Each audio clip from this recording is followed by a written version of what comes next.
হঠাৎ করেই কপাল খুলে গেল শেখ হাসিনার। অবশেষে ডক্টর ইউনূসের খেল খতম করে দিল জাতিসংঘ, মারাত্মক ঘোষণা দিল যুক্তরাষ্ট্র।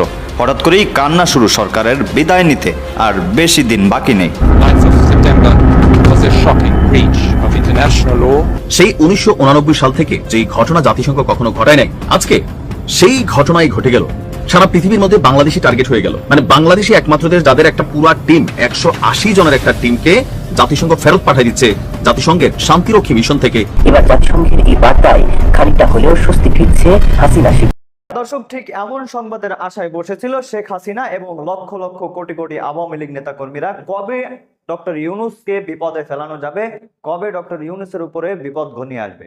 এর ঠিক ডক্টর ইউনূসের 13 মাস পার হতে না হতেই এমন বিপদে পড়েছেন তা বলার বাইরে। দর্শক, বিরাট সুখবর আওয়ামী লীগের জন্য। যারা আওয়ামী লীগ কর্মী আছেন তারা জয় বাংলা লিখে আজকে আমাদের সম্পূর্ণ ভিডিওর সাথে থাকবেন সেই আহ্বান করছি, এবং যারা অন্য অন্য দলের আছেন তারাও আজকের ভিডিওটি লক্ষ্য করে দেখবেন যে কি ঘটতে চলেছে। দর্শক, কথা বাড়াচ্ছি না, চলুন এ বিষয়ে বিস্তারিত তথ্যগুলো জেনে আসি বিজ্ঞ বিশ্লেষকের মুখ থেকে, তাহলে বুঝতে পারবেন যে কি ঘটতে চলেছে। তো দর্শক, চলুন স্ক্রিনে। গেল 1 থেকে 1.5 বছরে আওয়ামী সরকার পতনের পর সারা বাংলাদেশের মধ্যে সবচেয়ে জনপ্রিয়, শ্রদ্ধেয় এমনকি বিশ্বনন্দিত যিনি ক্যারেক্টার ছিলেন ডক্টর ইউনূস, এই মুহূর্তে আজকের দিনে এসে অনেকেই ওনার এই সিটটাকে বা ওনার এই অবস্থানটাকে অভিশাপ মনে করছেন তাদের নিজেদের জন্য। কেন মনে করছেন? সেই 1989 সাল থেকে যেই ঘটনা জাতিসংঘ কখনো ঘটায় নাই, আজকে সেই ঘটনাই ঘটে গেল। সারা পৃথিবীর মধ্যে বাংলাদেশি টার্গেট হয়ে গেল। কেন? আমাদের যিনি শাসক আছেন তারা কি দুর্বল, নাকি তাদের কানেক্টিভিটি দুর্বল? আমরা যদি মনে করি বাংলাদেশের যে কোনো ব্যক্তির চেয়ে সাবেক, রানিং বা আগামী ইন্টারন্যাশনাল ক্যারেক্টার হিসেবে ডক্টর মোহাম্মদ ইউনূস তিনি পারফেক্ট ছিলেন, কিন্তু তিনি রাষ্ট্রপ্রধান হওয়ার পরে যখন আমরা দেখি জাতিসংঘ থেকে, মানে বাংলাদেশি একমাত্র দেশ যাদের একটা পুরা টিম, 180 জনের একটা টিমকে জাতিসংঘ ফেরত পাঠিয়ে দিচ্ছে জাতিসংঘের শান্তিরক্ষী মিশন থেকে, কেন আসলে এমন ঘটনা ঘটলো?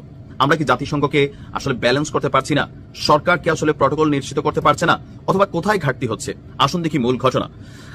আন্তর্জাতিক শান্তি রক্ষায় সক্রিয় অংশগ্রহণ করে বাংলাদেশ, আর বাংলাদেশ অলরেডি এখানে একটা পজিটিভ ফেস ক্যারেক্টার ছিল। আর জাতিসংঘের শান্তিরক্ষা মিশন থেকে বাংলাদেশ পুলিশের একমাত্র একটা অবশিষ্ট কন্টিনজেন্ট, মানে একটা বড় সড়ো 180 জনের একটা টিম সম্ভবত, তাদেরকে কঙ্গো গণতান্ত্রিক প্রজাতন্ত্র থেকে প্রত্যাহারের নির্দেশ দেওয়া হয়েছে। কেন বাংলাদেশের টিমকে দেওয়া হলো? পুরা টিম অন্য দেশের আছে, বা সেখানে অনেক কম, 4-1, 3-1, কিন্তু আমাদের ফুল টিম কেন? এই সিদ্ধান্তে বৈশ্বিক শান্তি রক্ষায় বাংলাদেশ পুলিশের যে দীর্ঘদিনের ভূমিকা ছিল এবং ভবিষ্যতে জাতিসংঘে বাংলাদেশ থেকে এই যে যারা যাবেন, যারা আশা করেন, তাদের জন্য কিন্তু উদ্বেগের তৈরি হয়েছে। বাংলাদেশই একমাত্র দেশ যাদের পুরো কন্টিনজেন্ট প্রত্যাহারের সিদ্ধান্ত নেওয়া হয়েছে। অন্যদিকে ক্যামেরুন, সেনেগাল এবং মিশরের মতন দেশের কন্টিনজেন্ট আংশিকভাবে কমানোর কথা উল্লেখ করা হয়েছে জাতিসংঘের নথির তথ্য। পুলিশের একাধিক কর্মকর্তা জাতিসংঘের এই সিদ্ধান্তকে বাংলাদেশের জন্য গুরুতর আঘাত বা বড় ধাক্কা হিসেবেই দেখছেন। জাতিসংঘ মিশনে কর্মরত পুলিশ কর্মকর্তার চোখে উদ্ভূত পরিস্থিতি বাংলাদেশ সরকারের স্পষ্ট কূটনৈতিক দুর্বলতা বা ব্যর্থতা। আপনারা যে ছড়ে দেখছেন, 180 সদস্যের মধ্যে এটা ছিল 70 জন নারী পুলিশ কর্মকর্তা, যারা সম্ভবত এবার প্রথমে গিয়েছিলেন, আর আগামী নভেম্বরের মধ্যেই, মানে 1 মাসেরও কম সময়ের মধ্যে তাদেরকে দেশে ফেরত পাঠানো হচ্ছে। মাত্র 2 মাস আগে এই টিমটা গেছে। কবে? মাত্র 2 মাস আগে এই কন্টিনজেন্টের অংশ হিসাবে জাতিসংঘের একমাত্র সবচেয়ে বড় নারী পুলিশ ইউনিট বাংলাদেশ থেকে মোতায়েন করা হয়েছিল। নারী পুলিশ কর্মকর্তাদের ভাষ্য হচ্ছে, সরকারের সক্রিয় উদ্যোগের অভাবে আমাদের পুলিশ এখন পুরোপুরি কোণঠাসা, জাতিসংঘের সিদ্ধান্তে প্রভাব ফেলতে পারছে না। জাগনিজদের করা প্রতিবেদনটিতে বলা হয়েছে যে জাতিসংঘের নথিতে কঙ্গো, মধ্য আফ্রিকান প্রজাতন্ত্র, দক্ষিণ সুদানের বিভিন্ন মিশনে ধাপে ধাপে সদস্য সংখ্যা কমানো, প্রত্যাবাসনের পরিকল্পনা উল্লেখ রয়েছে। বাংলাদেশই একমাত্র দেশ যাদের পুরো টিমকে ফেরত পাঠানো হচ্ছে। কাল থেকে ক্যাম্প বুঝিয়ে দেওয়ার কাজ শুরু হবে। 17 বছরের যত মালামালার সেবা আছে সব কার্গোতে বুঝিয়ে দিয়ে আসতে হবে। সবাই একসঙ্গে কাজ করবো, আমরা একসঙ্গে এসেছিলাম, একসঙ্গে চলে যাব, একথা বলছেন পুলিশ সুপার জান্নাত আফরোজ। তো জাতিসংঘ এবং বাংলাদেশ পুলিশ বলছে জাতিসংঘের যে অর্থ সংকট, এটার কারণে এটা কমানো হয়েছে, বুঝলাম, কিন্তু বাংলাদেশকে কেন পুরা এই বলির পাঠা করে দেওয়া হইল আমি জানি না যে এটা কেন করা হবে। আর আগামী 3 দিনের মধ্যেই 162 জনকে পাঠিয়ে দেওয়া হবে, আর 18 জন যারা বিভিন্ন গাড়ি টাড়ি, প্রশাসনিক, লজিস্টিকে কাজ করতেছিলেন, তারা নভেম্বরে ফিরে আসবেন। আমার কাছে মনে হয় এটা সরকারের ব্যর্থতা। ডক্টর মোহাম্মদ ইউনূস তিনি এই মুহূর্তে দেশের মধ্যে ঐকমত্য নিয়ে বা কমিশন সংস্কার নিয়ে যে পরিমাণ মনোযোগ দিচ্ছেন, সারা পৃথিবীতে গেল এই 1 বছরে বাংলাদেশের ভিসা পাওয়ার রেশিও, বাংলাদেশের পাসপোর্টের মান কমে যাওয়া, কূটনৈতিক ব্যর্থতা, এখানে যারা বসছেন, মানে থাকে না যে কি বলা হয়েছে, আসলে শব্দটা কিভাবে ব্যবহার করবো, যে অমুকরে দিয়া কি তমুকের কাম চলেনি, বুঝা নিয়েন। ঘোড়ার কাজ কিন্তু চলে না, কারে দিয়া? এটা কিন্তু তাহলে প্রমাণিত হলো যারা পররাষ্ট্র সামলাচ্ছেন, ইন্টারন্যাশনাল এই বিষয়গুলোকে ডিল করছেন, তাদের দক্ষতার অভাব। এটা তো ভালো উদাহরণ হলো না? কি বলবেন সরকার? ইন্ডিয়ান আর্মি কেন বাংলাদেশে শেষ পর্যন্ত এলো না? শেষ পর্যন্ত ইন্ডিয়ান আর্মি বাংলাদেশে আসেননি। কেন আসেনি সেটি আমার কণ্ঠ থেকে বলবো অবশ্যই। তার আগে আমরা একটু দেখে নিই যে যিনি আমাদের স্টোরিটা করে জানিয়েছিলেন প্রথম ইন্ডিয়ান আর্মি বাংলাদেশ সফরে আসছেন, সেই চন্দন নন্দী। সেই চন্দন নন্দীর মুখ থেকে আমরা একটু শুনে আসি যে কেন ইন্ডিয়ান আর্মি তাদের সফর ক্যান্সেল করলো। চলুন। বাংলাদেশে ইন্ডিয়ান আর্মি একজন মেজর জেনারেলের নেতৃত্বে আপনারই স্টোরিতে এসছে যে বাংলাদেশ সফর করছেন এবং আজকে থেকে বাংলাদেশ সফর করার কথা। দাদা, এই সফরটা কি হচ্ছে? না, হচ্ছে না। এটা আমি কিছুক্ষণ আগে এই শোতে ঢোকার আগে খবর নিলাম যে এই যে দল আসার কথা ছিল তারা আসেনি। এটার জন্য কিছু কিছু প্রিপারেশন নেওয়া হয়েছিল আর্মির তরফ থেকে। যেই প্রোটোকলটা দেওয়ার কথা সেই প্রোটোকলটা দেওয়ার জন্য কথাবার্তা হয়েছিল, কিন্তু ওনারা, আমার মনে হচ্ছে আর্মির মধ্যে যে অস্থিরতাটা আছে এখন, সেটা তার মানে এখনো কাটেনি, সেটাকে ওরা কনসিডার করে ওদের এই ভিজিটটাকে ক্যান্সেল করেছে। তো আমি একটু আগে বললাম যে গতকাল অব্দি বাংলাদেশ আর্মির মধ্যে ডিসকাশন চলছিল যে প্রোটোকল দেওয়া নিয়ে, প্রোটোকল যেটা একজন সিনিয়র অফিসার একটা দল নিয়ে আসছে, তাদের যেটা প্রাপ্য, যেটা পাওনা আর কি, যে প্রোটোকলটা ডিপ্লোম্যাটিক ইয়েতে, সেটার জন্য। কিন্তু সেটা যখন হয়নি আজকে পূরণ, তার থেকেই আমরা ধরে নিতে পারি কোয়াইট সার্টেনলি, আর আমি খোঁজও নিয়েছি যে এরা ঢাকায় আসেননি এখন অব্দি। এটা আগামী কোন দিন আসবে, এটা আগামী কোন সময় আসবে কিনা সেটা আমি বলতে পারছি না এই মুহূর্তে, কারণ আমার কাছে সেই সময়টুকু ছিল না এই শোতে ঢোকার আগে এটাকে ভেরিফাই করার যে এটা রিশিডিউল হবে কি হবে না। নাকি এটা কূটনৈতিক অন্য কোনো কারণে এটাকে ক্যান্সেল হয়ে গেল? এখানে পাকিস্তানি প্রভাব, মার্কিন প্রভাব, এসব কারণে দেখুন, না, আমার মনে হয় যে এখানে এটা তো জানাই ছিল যে এখানে পাকিস্তানের আর্মির অফিসারদের আনাগোনা আছে, মার্কিনী যে একটা ডিপ্লোম্যাটিক প্রভাব সেটাও আছে। তো এটা তো তাহলে আগে ক্যান্সেল হওয়া উচিত ছিল, বা আগে শিডিউলই হতো না আর কি।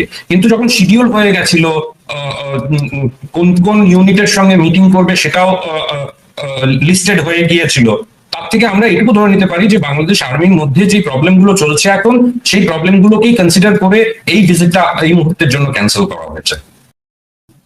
তাহলে আমরা এই আশাটা জাগিয়ে রাখতে পারি যে এটা রিশিডিউল হবে এবং নিশ্চয়ই ইন্ডিয়ান আর্মি বাংলাদেশে আসবে। হতে পারে। যদি না অন্য কোনো সিচুয়েশন রাইজ করে যার জন্য দীর্ঘদিনের জন্য এটা পোস্টপোন বা ডেফার করে দেওয়া হয়। ক্ষমতা তুমি কার? বাংলাদেশে এই প্রশ্ন এখন সবচেয়ে বড় প্রশ্ন। ইউনূসের হাতেই দেশের সকল ক্ষমতা, নাকি সেনাপ্রধান জেনারেল ওয়াকারের হাতে? আমার বিশ্লেষণ বলছে এই মুহূর্তে এই দুজনের কারো হাতেই বাংলাদেশের ক্ষমতা নেই। ক্ষমতার কেন্দ্র এই দুজনের হাত ছাড়া হয়ে বিভিন্ন পকেটে চলে গেছে এবং সেই পকেটগুলো চালাচ্ছে নানা বিদেশি চক্র, দেশি চক্রও আছে। চলুন বিষয়টা আরো বিস্তারিত আলাপ করে দেখা যাচ্ছে। অন্তর্বর্তী সরকারের প্রধান উপদেষ্টা ডক্টর মোহাম্মদ ইউনূস যেভাবে দেশ চালাচ্ছেন, তাতে এখন তার কর্তৃত্ব কতটা বজায় আছে সে প্রশ্নের উত্তর আপনারা ভালো করেই জানেন। সেনাপ্রধান জেনারেল ওয়াকারুজ্জামান একাধিকবার প্রকাশ্যে বলেছেন নির্বাচন ছাড়া স্থিতিশীলতা আসবে না, কিন্তু সেই নির্বাচন আদৌ হবে কিনা কিংবা কে তা আয়োজন করবে তা নিয়েই তৈরি হয়েছে ভয়ঙ্কর অচলাবস্থা। অন্তর্বর্তী সরকারের গঠন কাঠামো থেকে এই সংকটের বীজ বপন করা হয়। ক্ষমতা ভাগাভাগির বদলে তা পরিণত হয় ক্ষমতাহীনতার লড়াইয়ে। প্রশাসন, সেনা এবং গোয়েন্দা মহলে এখন স্পষ্ট বিভাজন। একদিকে ইউনূস ও তার ঘনিষ্ঠ আমলাতন্ত্র, যাদের ভরসা মূলত এনজিও ব্যাকগ্রাউন্ড এবং আন্তর্জাতিক সংযোগ। অন্যদিকে সেনাপ্রধান ওয়াকার, যিনি একসময়ে 2024 সালের আগস্টে সেনা নেতৃত্বাধীন আন্দোলনের পর নায়ক হিসাবে আবির্ভূত হয়েছিলেন। তিনি বলেছিলেন আমার উপর ভরসা রাখুন, আমি সব ঠিক করে দেব। কিন্তু আজ তিনি কার্যত বন্দী নিজের সদর দপ্তরেই। কার্যত বন্দী, আমি কিন্তু বলিনি ওয়াকারুজ্জামানকে বন্দী করা হয়েছে, কারণ এই গুজব সব জায়গায় চলছে। বিশ্লেষকরা বলছেন দেশের নিয়ন্ত্রণ আসলে কারো হাতে নেই। জেনারেল ওয়াকার বলছেন নিরপেক্ষতার কথা, নির্বাচনের কথা, কিন্তু তাকেই জানানো হচ্ছে তিনি যেন কোথাও না যান, কোনো বৈঠক না করেন। ইউনূস বিদেশিদের জন্য রাষ্ট্রের ফেস, কিন্তু নির্দেশ অন্যত্র থেকে আসে। প্রশ্নটা এখানেই, এই অন্যত্র আসলে কারা? বাংলাদেশ আজ ভূ রাজনৈতিক প্রতিযোগিতার সবচেয়ে স্পর্শকাতর জায়গায় দাঁড়িয়ে আছে। ওয়াশিংটন, ইসলামাবাদ, নয়াদিল্লি, তিন দিক থেকেই চাপ আসছে, তবে প্রভাবের রেখা স্পষ্ট নয়। একদিকে পাকিস্তানি সামরিক গোয়েন্দা চক্রের পুনঃপ্রবেশ, অন্যদিকে মার্কিন ডিপ স্টেটের প্রণোদিত এনজিও নেটওয়ার্ক, ব্যবসায়িক নেটওয়ার্ক। এই দুই অক্ষই ইউনূস সরকারের ভেতর জায়গা করে নিয়েছে।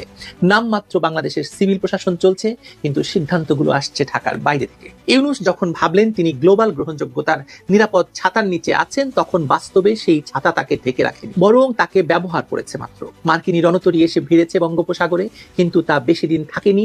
ট্রাম্প প্রশাসন এখন ভারতের সঙ্গে ঘনিষ্ঠ হওয়ার চেষ্টা করছে, পাকিস্তানের সঙ্গে তো তার দহরম মহরম চলছে, এবং বাংলাদেশের বর্তমান প্রশাসনের প্রতি তার অনীহা অস্পষ্ট নয়, সেটা প্রমাণিত হয়েছে শারম এল শেখে গাজার যুদ্ধবিরতি এবং গাজা ইসরায়েল চুক্তির যে অনুষ্ঠান হয়েছে। পৃথিবীর তাবৎ বড় বড় দেশের প্রধানমন্ত্রী প্রেসিডেন্টরা সেখানে গিয়েছেন, ভারত এবং পাকিস্তানের প্রধানমন্ত্রী সেখানে গেছেন, কিন্তু বাংলাদেশ সেখানে দাওয়াতই পায়নি। এই যে ত্রিমুখী একটা বাস্তবতা, ইউনূস আসলে নিঃসঙ্গ হয়ে পড়েছেন। জেনারেল ওয়াকার জানেন, একবার সেনাবাহিনীর মনোবল ভেঙে গেলে দেশ আর টিকবে না। তিনি নিরপেক্ষতা বজায় রাখার চেষ্টা করছেন, কিন্তু তা এখন আর তার একমাত্র বেঁচে থাকার উপায়। আসলে তার হাতে আর কোনো কার্ড নেই। তিনি তার টেক্কা মেরে দিয়েছেন আগে, এবং সেটা ভুল টেক্কা ছিল, বোঝাই যাচ্ছে।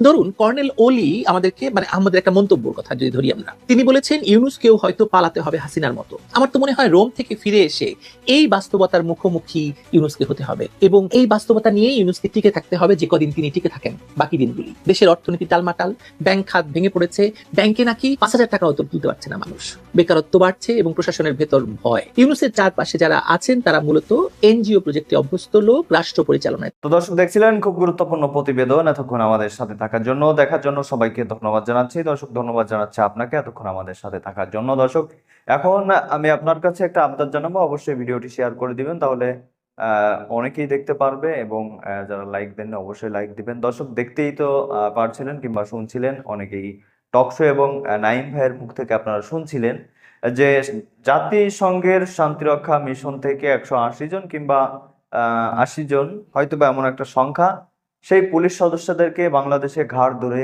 ফেরত দেওয়া হচ্ছে, যেটা নাকি শেখ হাসিনার আমলে বাংলাদেশ থেকে সসম্মানে গিয়েছিল। তাহলে কি ডক্টর ইউনূসের উপরও কোনোভাবে বেজার হয়েছে জাতিসংঘ, যে সেই কারণে বাংলাদেশকে বহিষ্কার করা হচ্ছে সেখান থেকে?